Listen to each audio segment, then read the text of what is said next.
Hello food lovers, welcome to sandies kitchen. ఈరోజు పిల్లలకి ఎంతో ఇష్టమైన క్రిస్పీ మసాలా రేల్ పలారం ఎలా చేసుకుందాం చూద్దాం.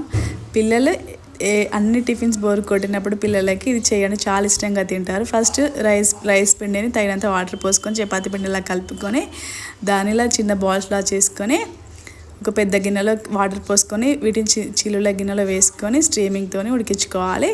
నెక్స్ట్ ఒక బౌల్లో ఆయిల్ పోసుకొని ఆయిల్ వేడైన తర్వాత అందులో ఆవాలు జీలకర్ర వేసుకొని ఒక 1 అవర్ పాటు నానబెట్టిన కొంచెం శనగపప్పు పెసరపప్పు పేస్ట్ చేసి పెట్టుకోవాలి. ఇది పక్కన పెట్టుకోవాలి.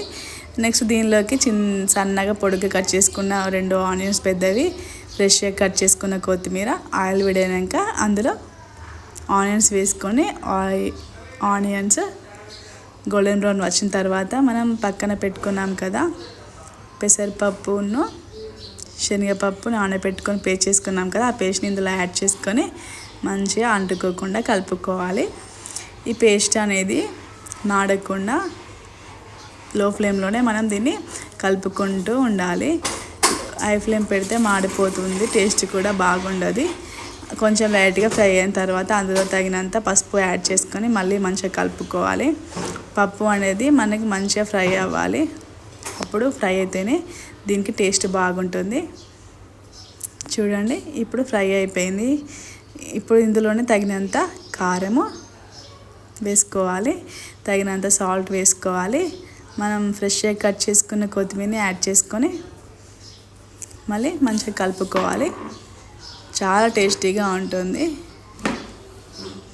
తప్పకుండా ట్రై చేయండి.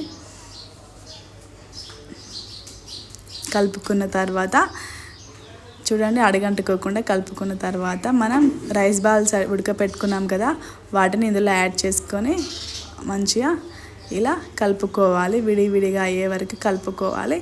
చూడండి, కలుపుకున్న తర్వాత అవనేది కొంచెం వేడి అవ్వాలి, ఫ్రై అవ్వాలి కొంచెం.